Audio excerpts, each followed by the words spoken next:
صدقت يا ربنا. عن أبي هريرة رضي الله تعالى عنه قال قال النبي صلى الله عليه وسلم خير الناس من ينفع الناس. رواه مسلم. وقال تعالى في شان حبيبي وما زادهم إلا إيمانا وتسليما.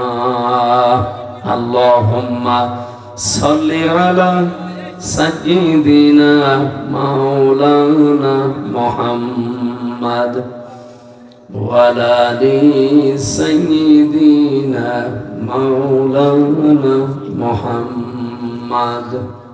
الحمد لله. নড়াইল জেলার নড়াগাতি থানার অন্তর্গত জগানিয়া মাদ্রাসাতুল মোবারকের 3 দিন ব্যাপী তাফসীরুল কোরআন মাহফিলের স্বনামধন্য সভাপতি, মাহফিলের প্রধান অতিথি, বিশেষ অতিথিবৃন্দ, বিশেষ করে এতক্ষণ যারা আলোচনা রেখেছেন সম্মানিত উলামায়ে কেরাম, মঞ্চে বসা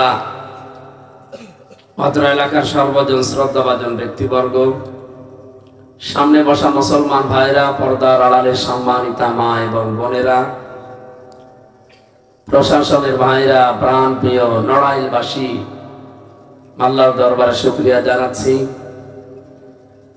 পরিবেশ যদিও সারাদিন আমাদের অনুকূলে ছিল না, তো এখন অন্তত যতটুকু আছে, যদিও জায়গাটা ভেজা মনে হচ্ছে, ঘন্টাখানিক কষ্ট হবে, তারপরেও কোরআনের জন্য পৃথিবীতে 3টা জায়গায় যদি কেউ সম্পদ খরচ করে, সময় খরচ করে, কষ্ট স্বীকার করে, কিয়ামতের দিন আল্লাহ ওই সম্পদের ওই সময়ের হিসাব নেবেন না। 1 নম্বরে কেউ যদি কোরআনের পেছনে শ্রম দেয়, সময় দেয়, তার অর্থ সম্পদ খরচ করে, সে কোরআন প্রচারে হতে পারে, শিক্ষায় হতে পারে, কোরআন কায়েমে হতে পারে। কিয়ামতের দিন যে সম্পদ আপনি ব্যয় করলেন দুনিয়াতে, এই সম্পদের এই সময়ের হিসাব আল্লাহর কাছে দেওয়া লাগবে না। এখানকার যিনি দায়িত্বে আছেন, কি নাম জানি না আমি, নাসরুল্লাহ, মুফতি নাসরুল্লাহ সাহেব, যে এতক্ষণ পর্যন্ত আপনাদের শোনাচ্ছিলেন, এত কথা মনে বলা লাগতো। একবারে এই আয় হয় বছরে, এই ব্যয় হয়, কারণ উনি তো আপনাদের কাছে এভাবে টাকা পয়সা কালেকশন করেন না, তোলেন না। সুতরাং অত কিছু বলার এলাকার দরকার নেই। কেউ যদি শত্রুতা, ওই যে বলছিলেন কথার মাঝে অনেকে শত্রুতা করে, ব্যক্তিগত শত্রুতার কারণে যদি কেউ নবীর ঘর এই মাদ্রাসার পেছনে লাগে, তার কপাল কিন্তু নষ্ট হয়ে যাবে। না, রাগ হয়তো ব্যক্তিগত ভাবে তার উপরে থাকতে পারে, নবীর ঘর মাদ্রাসা এ বিষয়ে কোনো সন্দেহ আছে? এজন্য এখানে কোরআন শিক্ষা দেওয়া হচ্ছে, এখান থেকে কোরআন প্রচার হবে, এবং যারা বের হবে তারা কোরআন কায়েমের এক একজন সৈনিক হবে। আর আমি বারবার এই কথা মানুষকে সারা দেশ সহ বিশ্বের যতগুলো দেশে ঘুরছি, প্রত্যেকটি জায়গায় মুসলিম অমুসলিম সবাইকে বলি, ভাই কোরআনটা পড়েন। সেদিন যশোরে এক কলেজের অধ্যাপক, বিসিএস ক্যাডার, উনি হিন্দু মানুষ, বললাম যে স্যার আপনাকে ইসলাম গ্রহণ করতে আমি বাধ্য করি না, জোর জবরদস্তিও করি না, কারণ লা ইকরাহা ফিদ্দীন, আমাদের ধর্মে কোনো বাড়াবাড়ি নেই, জোর জবরদস্তি আমাদের ধর্মে আছে। তা আপনাকে আমার ধর্মীয় গ্রন্থ কোরআন আমি পড়তে দিলাম, আপনি বাংলায় পড়েন, ইংরেজিতে পড়েন, পুরাটা পড়বেন, একটু বুঝে পড়বেন। 3 মাস পরে দেখে উনি নিজেই মুসলমান হয়ে গেছে। এই জন্য আমি জানি যে কোরআনের কাছে চমক আছে। আল্লাহ রাব্বুল আলামিন এমন কিছু ক্ষমতা কোরআনের পেছনে দিয়েছে, কিয়ামত পর্যন্ত মানুষ বোঝে না, তাও কাঁদবে। আমি বহু সেমিনারে, বিশ্বের আন্তর্জাতিক সেমিনারগুলো দেখেছি, যে মানুষগুলো নাস্তিক, আল্লাহ একজন আছে বিশ্বাস করে না, কিন্তু এ বাণী শোনার পরে দেখি 8-10 মিনিট পরে নিজেই কাঁদতেছে। একটা সম্মোহনী শক্তি এর ভেতরে আল্লাহ দিয়ে রেখেছেন। এই জন্য কোরআনের সূরা বাকারার 1-2 আয়াতের ভেতরে আপনি দেখেন, যালিকাল কিতাবু লা রাইবা ফি, কি এই শব্দ কোনদিন একটু চিন্তা করে পড়েছে? কিতাবের আগে আল্লাহ এখানে আলিফ লাম লাগিয়েছেন। যালিকাল কিতাবু লা রাইবা ফীহি, একটাই মাত্র কিতাব দুনিয়ায় আছে যেটা মানুষকে হেদায়েত দিতে পারে। যারা আরবি গ্রামার জানে আলিফ লাম 4 প্রকার হয়, এখানে নির্দিষ্ট করার জন্য আল্লাহ লাগিয়ে দিয়েছেন এমন একটা কিতাবের আগে। এই কোরআন শরীফের নাম আমি তাফসীরে বাইজাবিতে পেয়েছি 55টা, বিশেষ নাম 5টা, আল কোরআন, আল ফুরকান, আল জিকির, আল কিতাব, আত তানজিল। কয়টা? 4 নাম্বার কি বললাম? আল কিতাব। এটা কিতাবের আগে আলিফ লাম আছে। আল্লাহ পাক জানাতে চায় পৃথিবীর মানুষেরা একটাই মাত্র কিতাব আমি দুনিয়ায় পাঠালাম যেটা মানুষকে হেদায়েত দেওয়ার ক্ষমতা রাখে। আর যদি আপনার মন থাকে, আপনার মন না থাকলে জোর করে আপনাকে কোরআন হেদায়েত দিয়ে জান্নাত দিয়ে নিয়ে যাবে, অত দায় আল্লাহর পড়ে নাই। কি অত দায় পড়ে গেছে? এই যে সূর্যের কাজ আলো দেওয়া, পৃথিবীতে সবাই কি সূর্যের আলো পায়? কে বললো যেন না? না, ঠিকই বলেছে। বাকি যারা বলেছিলেন আন্দাজে বলেছে। সবাই সূর্যের আলো পায় না, সবাই পায় না। অন্ধ যারা, ওরা আলো পাবে। এখন দোষ কি সূর্যের না ওর চোখের? চোখের।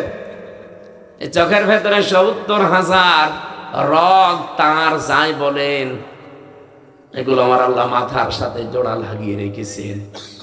আপনি কম্পিউটার এখানে ভিড়ান, আপনাকে আমি একটা একটা করে দেখাতে পারবো। ফ্রন্টাল লব আছে, অক্সিপিটাল লব আছে, প্যারাইটাল লব আছে, মোটর কর্টেক্স আছে, সেন্সরি কর্টেক্স আছে, লব আছে।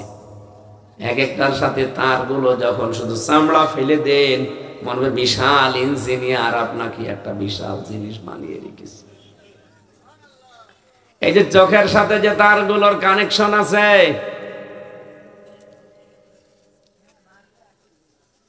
এই তারের ভেতরে বিজ্ঞান এখন দেখতে পাচ্ছে খুব বেশি হলো যেটা 3টা এই রগ বা তার অকেজো হয়ে যায়, দুর্বল হয়ে যায়, আপনিও কালকে থেকে সূর্যের আলো আর দেখতে পাবেন না।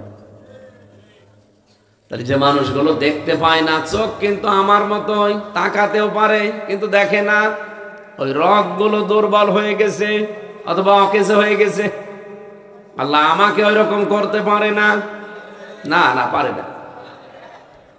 এই পারে, এই বিশ্বাস করলেই তো মানুষ অন্তত দুনিয়ার অপরাধ ছেড়ে দিতে বাধ্য। পারে, এইটাই তো আমরা মনে করি পারে। এই জন্য আজকের আলোচনার বিষয় সন্দেহ। আমি আয়াত তেলাওয়াত করার সময় 2টা শব্দ একটু জোর দিয়ে পড়েছিলাম। কোন 2টা মনে আছে? সুম্মা লাম ইয়ারতাবু, এটা আমি ডবল পড়েছি, আর একটু জোর দিয়ে পড়েছিলাম কারণ আজকের আলোচনার বিষয় এইটা।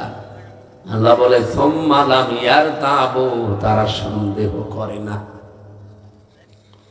আমার এই ৭০,০০০ রগের ভেতরে 3টা রগ আল্লাহ অকেজো করে দিলে আমিও যে কালকে ওই অন্ধের মতো দেখতে পাবো না, এ ক্ষমতা আল্লাহর ১৫০০ বছর আগে ছিল, এখন আর নেই। এটা আছে কিন্তু আমাদের সন্দেহ আছে না। মানে আপনি বললে হবে, আজকের আয়াত বলবে যে হ্যাঁ সন্দেহ আছে। এই সন্দেহটা দূর করার জন্য শেষের দিকে আমরা একটা টান দিয়েছিলাম, উলাইকা হুমুস সাদিকুন। ভাইজান তাড়াতাড়ি যান, আমি আসলে ডিস্টার্ব হলে কথা ভুলে যাই। আপনাদের মতো এত ভালো মেধা তো আমার না, একটু ডিস্টার্ব করবেন না ভাই, আমি মাপ চাচ্ছি। যতটুকু শোনেন, যদি 15 মিনিটও শোনেন, নিস্তব্ধ ভাবে শুনে বাড়ি চলে যান। আপনি 15 মিনিটই যথেষ্ট। এ পৃথিবীতে সবচাইতে বেশি বক্তব্য দিয়েছিলেন মুহাম্মদুর রাসূলুল্লাহ। তার উপরে এত সুন্দর বক্তব্য আজ পর্যন্ত কেউ দিতে পেরেছে? কেউ পারবে? তার জীবনের সবচাইতে বেশি কথা ছিল মাত্র 27 মিনিট। বিদায় হজের ভাষণে যে 14টা পয়েন্টের উপরে কথা বলেছিলেন, কয় মিনিট? এই 27 মিনিটে কি এমন কথা বললেন? আমি 14টা পয়েন্ট আমি মুখস্থ এখন, সূরা ফাতিহার মতো শুনিয়ে দিতে পারবো, কিন্তু এর ভেতরে আল্লাহর নবী যা বলেছিলেন ওই 27 মিনিটে, কিয়ামত পর্যন্ত মানুষ শুধু এখান থেকে নিতেই থাকবে, শেষ হবে না। কি বলেছিলেন আপনি বলেন তো? আমরা 2-3 ঘন্টা ওয়াজ করি, আমাদের ভেতরে তো কোনো মাল নেই, খালি বলিয়ে যায়, আপনি শুনিয়ে যান। আর নবীদের এক একটা কথা নিয়ে আজ 1500 বছর চলছে, মানুষ গবেষণা চালাচ্ছে, গবেষণা করে করে ওখান থেকে বিভিন্ন জিনিস নিচ্ছে, আজ পর্যন্ত নেওয়া শেষ হয়ে গেছে? শেষ হবে? কোনোদিন শেষ হবে? তাহলে কি বলেছিলেন উনি, ওই রকম কথা বলা দরকার আমাদের। আপনি কথা কম বলেন, কিন্তু সেখান থেকে যেন এমন কিছু নিয়ে আমরা বাড়ি যেতে পারি যেটা আমার জীবনের মোড় ঘুরিয়ে দেবে ইনশাআল্লাহ। আমার যে কথা ছিল আল্লাহ রাব্বুল আলামিনের নবীজির এই 2 জনের কথার উপর কোনো সন্দেহ যেন আমাদের না আসে। আল্লাহর দৃষ্টিতে আমরা সত্যবাদী, এই শব্দটা সারা জীবন শুনছে যে সত্যবাদীদেরকে আল্লাহ ভালোবাসে, সত্যবাদীদেরকে সবাই ভালোবাসে, কিন্তু কি এটা কি? শুধু সত্য কথা বললেই মানুষ সত্যবাদী হয় না। এ পৃথিবীতে অমুসলিমদের সাথে আমি যখন মিশেছি, বাইরের দেশগুলোতে যে খ্রিস্টানদের সাথে, ইহুদিদের সাথে, বৌদ্ধদের সাথে, আমি বহু দেশে তাদের সাথে মিশেছিলাম। তাদের অন্য গুণ যাই হোক, একটা গুণ আছে, মিথ্যা কথা বলে না। এখন যদি প্রশ্ন করেন তাহলে ইসরায়েলের একই ইহুদি নাকি? বাইরের দেশে ইহুদিদের সাথে যখন দেখেছি এরা স্ত্রীকে খাস পর্দা করাচ্ছে, হাত মোছা পা মোছা পরানো, এত বড় বড় দাড়ি, মাথায় পাগড়ি দেওয়া, 4-5টা ছেলে মেয়ে বাচ্চা, কাঁধে হাতে, একটা এ কাঁধে একটা এ কাঁধে, একটা মাথায় একটা কাঁধে চলতেছে, একটা হাতে, আর ওর বর পেটে আর একটা, 5-6টা বাচ্চা। দেখলে মনে হবে যে বিশাল বড় কোনো আলেম হবে, বুজুর্গ, অথচ ইহুদি। যদি প্রশ্ন করি, হ্যালো ব্রাদার, হে ভাই, আপনার নবীর নাম কি? What is your prophet? আপনার নবীর নাম কি জিজ্ঞাসা করলে তখন বলে জোসেফ। জোসেফ মানে মুসা আলাইহিস সালাম। আমরা যারে মুসা নবী বলে ডাকি, ওরা জোসেফ বলে। খ্রিস্টানদেরকে যদি জিজ্ঞাসা করা হয় যে আপনার নবীর নাম কি, ওরা বলে যিশু। যিশু মানে ঈসা আলাইহিস সালাম। ওরা হযরত ইব্রাহিমকে ডাকে আব্রাহাম বলে। হযরতে দাউদ নবীকে ওরা ডাক দেয় ডেভিড বলে। ইসহাক নবীর নাম তারা পাল্টিয়ে দিয়েছে। এই যে আচরণ দেখলে আপনি বুঝবেন না, মনে হবে যে মুসলমানদের বিশাল বড় কোনো বুজুর্গ আলেম হবে, কিন্তু লোকটা ইহুদি। হ্যাঁ, তারা আমাদের নবীকে মানে না। নবীজিকে না মানার কারণে আমরা তাদেরকে কাফের বলে ডাকি। ইসরায়েলের যে শয়তানগুলো, বিশেষ করে আমাদের পাশের রাষ্ট্রের যারা এখন মসজিদগুলো ভেঙ্গে ভেঙ্গে সব দখল করে নিচ্ছে, এই খ্রিস্টান কি, এই মুশরিকরা, এই উগ্রপন্থী মুশরিক হিন্দু যারা, সব হিন্দু না, উগ্র যারা, সন্ত্রাসী যারা, জঙ্গি যারা, এরাই কিন্তু আল্লাহর ঘরগুলো আজ 8.5 মাস ধরে ভাঙতেছে। দেখেছেন কতগুলো ঘর ভাঙলো? গতকালকে একটা ভেঙেছে। ওরা ধোয়া ধোয়া তুলেছে, যেখানে 500 বছর আগে মন্দির ছিল, এই জন্য ভেঙে আমরা মন্দির বানাবো। হিন্দু ধর্ম যে কোনো ধর্মই না, বিশেষ করে উগ্রতা, সন্ত্রাসী, জঙ্গি ধর্ম, এটা আজ বিশ্বের 257টা রাষ্ট্রে প্রমাণ হয়ে গেছে। মাইক্রোসফট নাম শুনেছেন? রিপোর্ট দিয়েছে যে এই পৃথিবীতে 257টা রাষ্ট্র আছে, সবচাইতে বেশি মিথ্যা কথা বলে ইন্ডিয়া। যদিও জোরে বলা যাচ্ছে না, কারণ পাশের বুবু আবার যে আছে ওখানে, জোরে বললে তো বুবু আবার কষ্ট পাবে।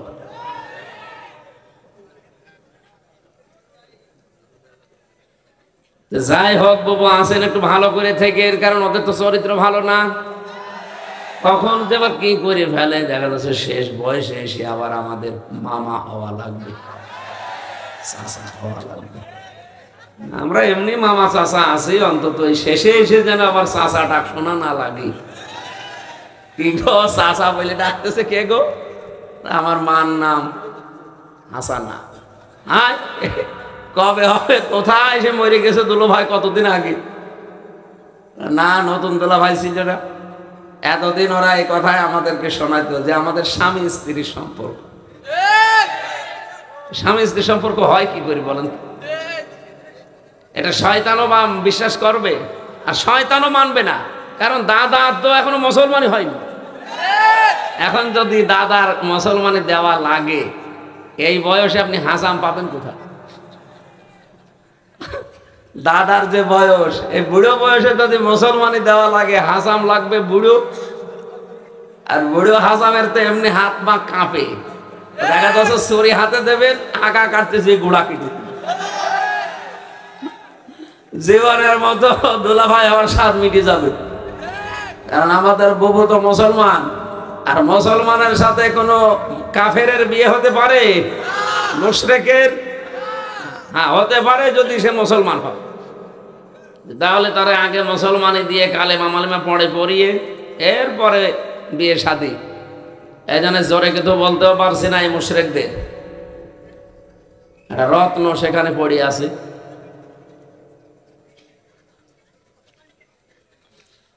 নড়াইলবাসী, আমরা যদি এখন আওয়াজ করি সারা বিশ্বের কাছে, যে ঢাকার স্বামীবাগের যে ইস্কন মন্দির, এটা 1000 বছর আগে এখানে মসজিদ ছিল, এটা আমরা ভেঙে এখন মসজিদ বানাবো। বলেন কেমন লাগবে আপনাদের? বলেন তো। এখানে উগ্রপন্থী যারা সন্ত্রাসী জঙ্গি, এই হিন্দুবাদ দিয়ে বাকি সাধারণ হিন্দুরা পর্যন্ত এখন এই মোদির উপরে খেপায়। ও কি মানুষ? একটা জানোয়ার। যে উপরওয়ালার ঘর, ওরা তো আল্লাহ বলে না, বলে উপরওয়ালার ঘর ভেঙে ফেলছে। আমার মনে হয় আবাবিল আবার আসার সময় হয়ে গেছে। ওরা যেভাবে মসজিদ ভাঙ্গা আরম্ভ করেছে, যে আল্লাহ তুমি আর একবারের জন্য একটু আবাবিলটা পাঠাও, ওদেরকে দেখাও যে আমি এখনো আছি। কথা বলো না কেন? এখানে সত্যবাদী কারা? আমি এই শব্দ নিয়ে পর্যন্ত এসেছিলাম। ওরা সত্য কথা বলে, সত্য বললেই মানুষ সত্যবাদী হয় না। সত্যবাদী হওয়ার জন্য কিছু আলামত লাগে, কিছু কাজ করা লাগে। ওইগুলো আজকের তেলাওয়াত কিন্তু আয়াতে আছে। আমরা তাফসীর আকারে কথা বলতে চাই ইনশাআল্লাহ। আপনারা লিখেও দিয়েছেন তাফসীরুল কোরআন মাহফিল।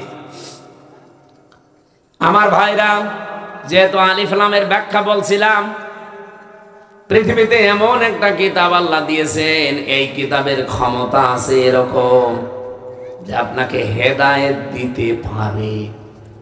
নাকি এখন নেই? তাফসীরে আমি ব্যাখ্যায় পড়লাম ফি জিলালিল কোরআন, মুফাসসির লিখেছেন এই পৃথিবীতে কেউ যদি কোরআনে কারিমের কাছে সত্যি মন নিয়ে যেতে পারে, সূর্যের আলো যেমন সবাই পায় না, কোরআনের হেদায়েত সবাই পাবে না, তার মন থাকা লাগবে। ওর যেমন চোখ থাকা লাগবে, আমারও মন থাকা লাগবে। গিরিশচন্দ্র সেন, এই লোকটার পুরা জীবনী আমি পড়ে দেখেছি। ওরা কোরআন শরীফের শুধু বাংলা অর্থ করে না, ও তাফসীরও একটা লিখেছে। কথা বলেন কেন ভাই? দেন ওটা খুলে দেন, দেন। ও মেয়ে লোক, এই ওটা খোলা তো। মহিলারা এখানে কেন? ওদের বাড়ির ভেতরে পাঠিয়ে দেন। হ্যাঁ, মহিলা স্টেজ আছে, ওখানে যান। আপনারা এখানে কেন? বাবা শাহজালাল শেষে সব হালাল হয়ে যাবে। যান একটু ভেতরে যান, আপনারা ভেতরে যান, কিছু কথা শোনেন। আপনাদের কথাও 10-15 মিনিট বলবো ইনশাল্লাহ। আপনারা কথা বলবেন না ভাই, এই এদিকে তাকান, থাক ওখানে দাঁড়িয়ে থাক। আমার ভাইরা, এর পক্ষে আমি একটা হাদিস পেয়েছিলাম। বিশ্ব নবী বলেন, মানিত্তাবাল হুদা বিগাইরিল কোরআন আদাল্লাহুল্লাহ। তিরমিজি শরীফের হাদিস। কোন মানুষ যদি কোরআন বাদ দিয়ে পৃথিবীর কোন জায়গায় ভালো হওয়ার নিয়েতেও যায়, আল্লাহ নিজে তাকে দায়িত্ব নিয়ে গোমরা বানিয়ে দেয়। শব্দটা দেখেছেন আদাল্লাহ, এখানে আলেম আছে অনেক। আদাল্লাহ ইউদিল্লু বাবে ইফআল থেকে এসেছে। বাবে ইফআলের খাসিয়াত হচ্ছে 9টা। এর 1 নাম্বার খাসিয়াত এখানে বাংলা অর্থ দাঁড়িয়েছে এইটা। আপনার নিয়ত হয়তো ভালো ছিল, কিন্তু সেখানে কোরআন ছিল না। আপনার যতই ভালো নিয়ত থাক, আপনি যত ভালো নিয়তে সেখানে থাকেন না কেন, যে আমি তো ভালো নিয়তে আছি, কিন্তু কোরআন সেখানে নেই, কোরআনের কর্মসূচি সেখানে চলে না। এই জন্য নিজে আল্লাহ দায়িত্ব নিবে আপনাকে গোমরা বানিয়ে দিতে। এবার আপনি জবান খুলে বলবেন হেদায়েত দেওয়ার একচ্ছত্র মালিকানা হামজার। এখানে পাগলকেও জিজ্ঞাসা করলেও যদি কথা বলতে নাও পারে, তাও আল্লাহকে দেখাবে। হেদায়েত দিতে দুনিয়ায় কেউ পারে? নবীকেও আল্লাহ হাতে দেয়নি এটা, তাহলে নবী নিজের সবাইকে দিয়ে দিত। এটা আল্লাহ শুধুমাত্র নিজের হাতে রেখেছেন, এজন্য কারো হাতে যেহেতু এটা নেই, আল্লাহ বলেন আদাল্লাহুল্লাহ, আমি নিজে দায়িত্ব নিলাম তোকে খারাপ বানিয়ে দেব। আজকে থেকে হাদিস মানা যায় না। নবী যদি দল্লা শব্দ দিতেন সুলাসি মুজাররদ থেকে যেটা এসেছে, দল্লা ইয়াদিল্লু, আদাল্লা ইউদিল্লু, এটা ভাবে ইফআল, দল্লা ইয়াদিল্লু সুলাসি মুজাররদের কায়দা। এটার বাংলা অর্থ আসতো এমন যে আপনি নিজেই নিজেকে খারাপ বানিয়ে ফেলেছেন, কিন্তু আপনি নিজেকে খারাপ বানাচ্ছেন না, আপনাকে খারাপ বানানো হচ্ছে। কে বানাচ্ছে? কেন? কারণ যেখানে কোরআন নেই, যালিকাল কিতাব আলিফ লাম দিয়ে আল্লাহ নির্দিষ্ট করলেন, এরপরও কোরআন যেখানে নেই আপনি সেখানে গেলেন কেন? এটা না, আজকে সিদ্ধান্ত নেওয়ার সময় এসেছে। এই ময়দানে শুধু আসা আর চেহারা দেখানো না, কিছু নিয়ে বাড়ি যাওয়া লাগবে। বাংলাদেশে যেই পীরের দরবারে কোরআন নেই, কোরআনের কর্মসূচি নেই, কোরআন বাস্তবায়ন করার কোন কর্মসূচি সেখান থেকে আসে না। ওই দরবার যদি আমার বাবাও কায়েম করে, আমি ওই দরবারে নেই, এ পর্যন্ত ঠিক থাকবে তো? বাংলাদেশ এখন 73টার উপরে রাজনৈতিক দল, যেই দলের কর্মসূচিতে কোরআন নেই, কোরআন প্রতিষ্ঠার কোন নিয়ম নীতি যে দলে নেই, ওই দল যদি আমার বাবাও প্রতিষ্ঠা করে থাকে, আমি ওই দলে আজকে থেকে নেই। না, এটা এত জোরে বলার দরকার নেই, দিনকাল এখনো ভালো না। কারণ এটা আপনারা মানবেন না আমি জানি না। এটা মানতে যদি পারেন, হেদায়েত আপনি অলরেডি পেয়ে গেছেন। যে কোরআন যেখানে নেই, ও দল যদি আমার বাবাও প্রতিষ্ঠাতা হয়, আমি ওই দলে নেই। কারণ আমি আমার ভালো হওয়ার নিয়তেও যদি থাকি, যে না দলটা তো ভালো, কাজ কারবার ভালো, কিন্তু কোরআন শরীফের কোন কর্মসূচি সেখানে নেই, আমি যদি ভালো নিয়তেও থাকি, আমাকে খারাপ বানাবে কে? বলেন বলেন। তাহলে এই নিয়ত যারা করে ফেলেছেন, এরকম দরবারে থাকবেন না, এরকম দলে থাকবেন না, তারা শুধু হাত তুলে দেখান তো। এই আন্দাজে হাত তুলবেন না।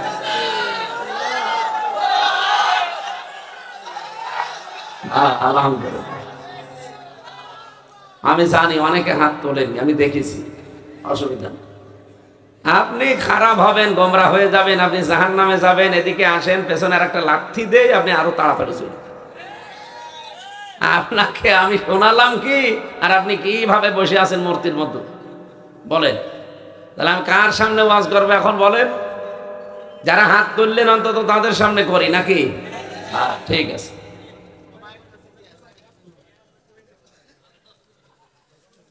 যেহেতু এমন কিতাব আমরা শুনতে এসেছি, আল্লাযীনা ইয়াসতামিউনাল কাওলা ফায়াত্তাবিউনা আহসানা উলাইকাল্লাযীনা হাদাহুমুল্লাহ ওয়া উলাইকা হুম উলুল আলবাব।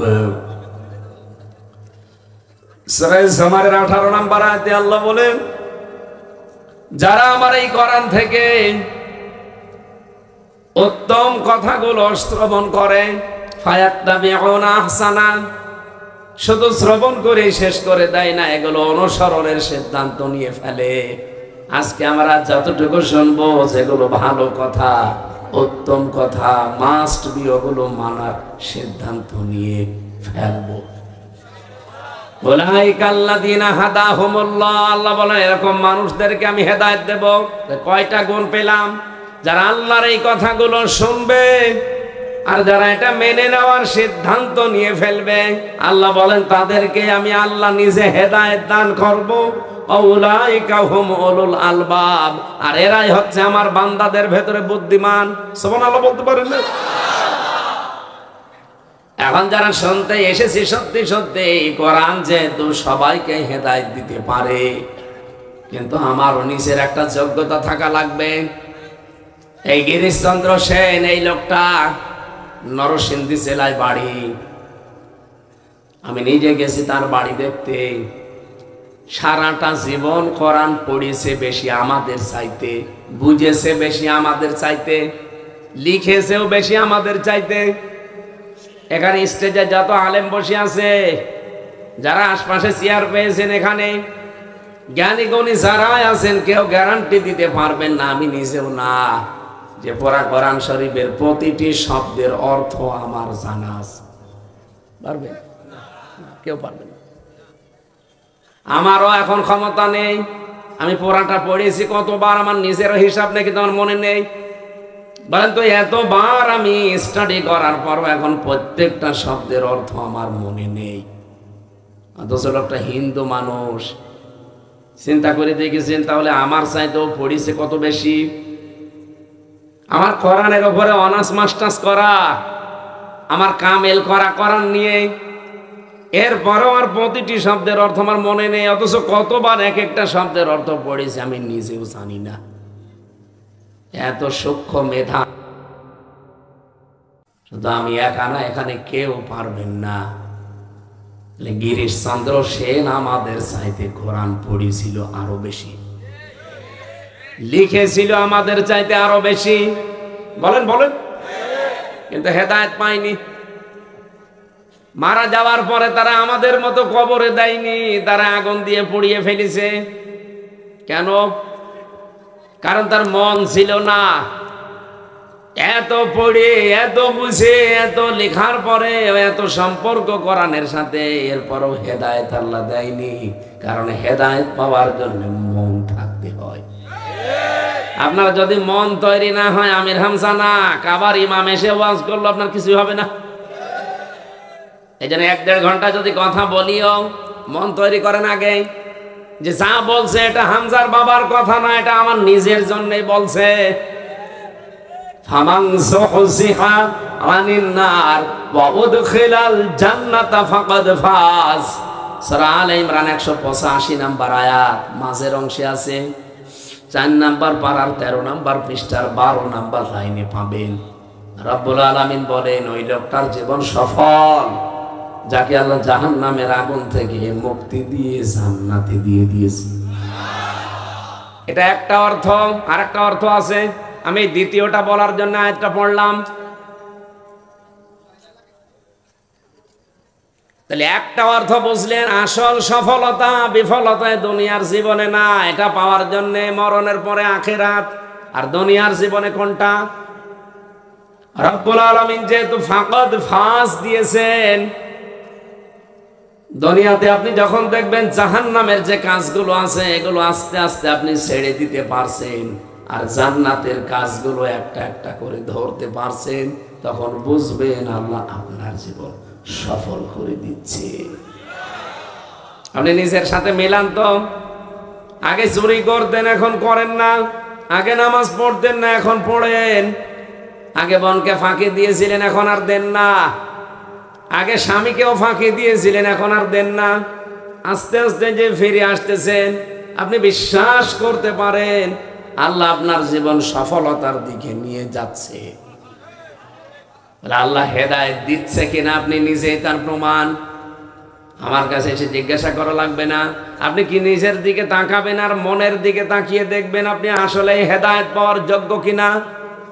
যেহেতু এত বড় দামি নিয়ামতটা আল্লাহ যারে তারে দেয় না, আল্লাহ পাক এটা দান করে তাদেরকে যারা এটা পাওয়ার যোগ্য। আমাকে এমন ভাবে তৈরি করা দরকার এখন থেকে, আল্লাহ যেন দয়া করে এত বড় নিয়ামত হেদায়েত আমারে দান করে দেয়। আমরা যেহেতু কোরআন শুনতে এসেছি, কোরআনে কারীম সম্পর্কে যে কথাটা জানালাম, এক কথা জবাব দিচ্ছি। এদিকে তাকান। হেদায়েত দেওয়ার একচ্ছত্র মালিকানা তাহলে কার? আর ওই ক্ষমতাটা আল্লাহ কাকে দিয়েছেন? কোরআনকে। বলেন বলেন। এর ভেতরে পাওয়ার আছে, কিন্তু আমার একটা জিনিস থাকা লাগবে, মন। আমার মন তৈরি হলে আল্লাহ আমাকে দেবে, মন তৈরি না হলে জীবনও আমাকে দেবে না। হ্যাঁ, উপকার কিছু হয়তো কোরআন মেনে নিলে আমি পাবো, যেটা কাফেররাও পায়। আপনি আমেরিকার দিকে তাকান, ওরা কোরআন আল্লাহর কিতাব বিশ্বাস করে না, কিন্তু এই কোরআন থেকে তারা রাজনৈতিকভাবে, পারিবারিকভাবে, সামাজিকভাবে কিছু নিয়ম নীতি মেনে নিয়েছে। এজন্য কোরআনের উপকার তারাও পায়। কোরআনে আছে আর রিজালু কাওয়ামুনা আলান নিসা, এ পৃথিবীতে নেতৃত্ব দেবে পুরুষ আর মেয়েরা হবে তাদের আজ্ঞাবহ। এটাকে আমি বানালাম।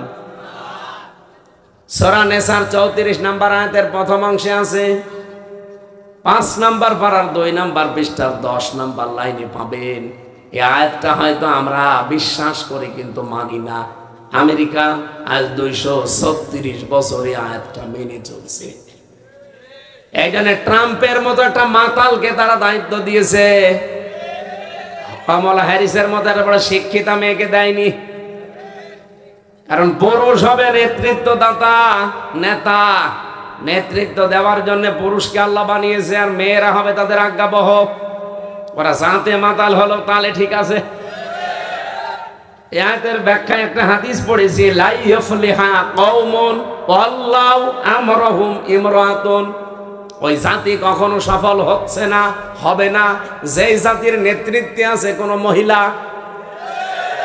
দেখেন তো, ওরা মাতাল না, জাতে মাতাল, তাহলে ঠিক আছে। এই জন্য তো পৃথিবীতে দাঁড়িয়ে আছে। আর আমরা জাতেও মাতাল, তাহলেও মাতাল। 54 বছরের ভেতরে আপনি বলেন নিজের বিবেক দিয়ে এই দেশটা নেতৃত্ব দিয়েছে, চালিয়েছে পুরুষ মানুষ বেশি না মহিলা? এমনকি বিরোধী দলেও যারা ছিল তারাও মহিলা। এমন বিরোধী দলীয় নেত্রী পেয়েছিলাম, আমার মনে হয় ঠেলা দেওয়াও লাগে না, আগেই পড়ে যায়। রওশনের সাথে এর যা শরীরের অবস্থা, একে বিরোধী দলীয় নেত্রী হওয়ার মতো। আমার ভাইরা, আমি যে কথা বলতে চাই, ওরা কোরআন মানে না, বিশ্বাস করে না, কিন্তু যতটুকুই দেখাচ্ছে ততটুকু উপকার পেয়েছে। ওদের পারিবারিক জীবনের দিকে তাকান, বিয়ে আল্লাহর হুকুম, রাসূলের সুন্নাহ। ওরা কোরআন মানে না, কিন্তু এইটা একটু মেনে নিয়েছে। এই জন্য আজ বিশ্বের বিভিন্ন দেশে বিয়ে শাদীর বিকল্প আর কোনো কিছুতে যে মানব সভ্যতা টেকে না, এটা প্রমাণ হয়ে গেছে। সামাজিক জীবনে বাইরের দেশগুলোতে আমি গিয়ে দেখেছি, ওরা এত উন্নত, কিন্তু রাত 9টা, 8:30, 9টার পরে আর মার্কেটগুলো খোলা রাখতে পারে না। এশার আজান আমরা দেই 8:30টায়, 8টা, 8:30টায় ওদের দোকানঘাট সব বন্ধ হয়ে যায়। এত সিসি ক্যামেরা, এত উন্নত প্রযুক্তি, এত পাহারাদার, তারপরও ওরা পারে না কন্ট্রোল করতে। এই জন্য সন্ধ্যা নামার পরে বন্ধ করে দেয়। আর আমাদের বাংলাদেশে নরসিংদীর দিকে তাকান, বাবুরহাট, কাপুরের হাট, রাত 12টা, 1টা, 2টা, 3টা নেই, সারা রাত চলছে, কোটি কোটি টাকার বিক্রি হচ্ছে, কোনো চিন্তা নেই। হ্যাঁ, কিছু চিন্তা তো আছে, শুধু কোরআন না থাকার কারণে। এটা যদি থাকতো তাহলে 24 ঘন্টায় আপনার কাছে দিনের মতো মনে হতো। আমি মালয়েশিয়া বাংলাদেশের চাইতে প্রায় 5 ডবল বড়। এই মাথা থেকে ওই মাথা 3000 কিলোমিটার, 4000 কিলোমিটার গাড়ি নিয়ে আমি রান করেছি। দিন নেই রাত নেই, এই মাথা থেকে ও মাথা। আমার মনের ভেতরে একটা সেকেন্ডের জন্য কোনো ভয় আসে নাই, শুধু আল্লাহর ভয় ছাড়া। কারণ কোনো ডাকাতি নেই, কোনো চিন্তাই নেই। মালয়েশিয়া বিশ্ববিদ্যালয়ে যাবার পরে কিছু ছাত্র ভাইরা এসে বলছে, হুজুর, এই যে মোবাইলটা এখানে পড়ে আছে, যদি এর পাশ দিয়ে বাংলাদেশ আর ভারতের কোনো লোকজন না যায়, এখানে সারা জীবন মোবাইল পড়ে থাকবে। 120টা দেশের ছেলে মেয়েরা এখানে আছে। শুধু বাংলাদেশ আর ভারতের লোক না গেলে মোবাইলের কিছু হবে না, কিন্তু এই দেশের লোক যদি যায় মোবাইল আর থাকবে না।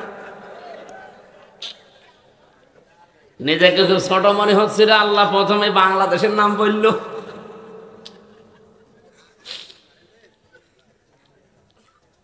তারপরেও সেখানে 100 ভাগ কোরআনের আইন জারি নেই, অন্তত কিছুটা আছে, কিছুটা নিয়ম নীতি আছে। তাই যদি এরকম হয়, 120টা দেশের ছেলে মেয়েরা লেখাপড়া করছে মালয়েশিয়া বিশ্ববিদ্যালয়ে।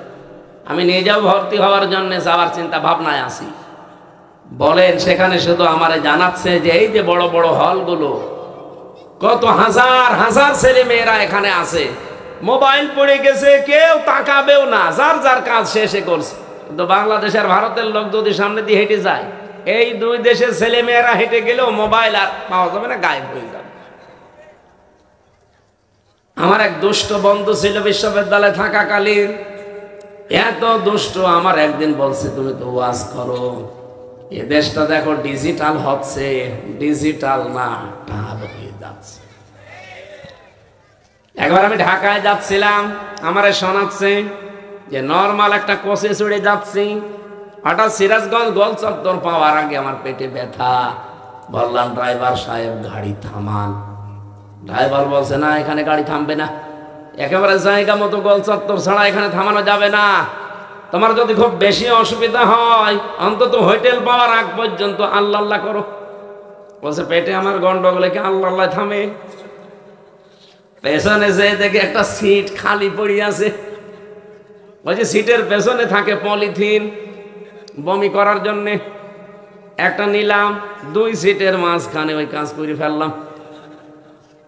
চিন্তা করছি এখানে রেখে গেলে তো আমার বদনাম হয়ে যাবে। পকেট থেকে একটা সাদা রুমাল বের করে 4 কোনা করে বাঁধলাম, পেছনের জালানার কাজ খুলে দিয়ে আল্লাহর নাম নিয়ে ফেলে দেব। আল্লাহর ইশারা, পেছনে হাঁটছিল মোটর সাইকেল ওলা। পড়বে কি পড়বে একেবারে মোটর সাইকেলের সামনে। মোটর সাইকেল ওলা চিন্তা করছে, কি গো, নতুন রুমালে বাস থেকে পড়লো কি? এ রুমাল যখন নতুন, ভেতরের জিনিস মনে হয় নতুনই হবে। ভেতরের জিনিস কি নতুন? জিনিস নতুন। কি হলো?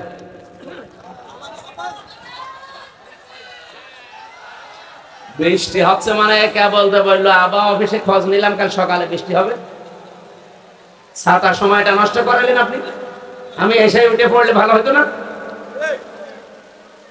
কোরআন শরীফ নিয়ে যান, ভেজে যাবে। কে বলতে হয় বলেন? কে কে কে খোঁজ নিলেন? আপনি যে বললেন যে আবহাওয়া অফিসে আমরা কল দিয়েছি, বললো কাল সকালে বৃষ্টি হবে। 8:30টায় এসে বসে আছি, তখন থেকে যে তুলে দিতেন আমি 1-1.5 ঘন্টা কথা বলতে পারতাম।